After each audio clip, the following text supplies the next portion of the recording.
កញ្ញាលីមួយលៀង Miss Ten International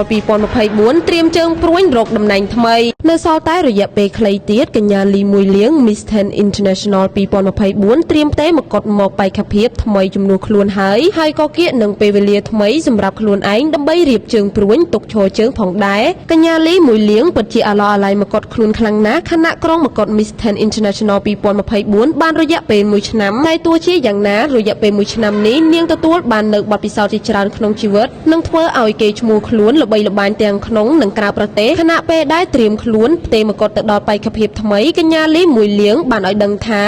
នាងត្រៀមខ្លួនរួចជាស្រេចដើម្បីចូលរួមប្រកួតប្រជែងនៅក្នុងកម្មវិធីប្រកួតសម្រស់នានាគ្រាន់តែពេលនេះនៅពុំទាន់សម្រេចចិត្តថានឹងចូលរួមកម្មវិធីមួយណាឲ្យប្រកបតែបើនិយាយពីចំណេះដឹងនិងជំនាញផ្សេងៗគឺនាងមានការជឿជាក់ខ្លាំងលើសមត្ថភាពខ្លួនបន្ទាប់ពីទទួលបានបទពិសោធន៍យ៉ាងច្រើនក្រាស់ក្រែលក្នុងនាមជាម្ចាស់មកុដ Miss Ten International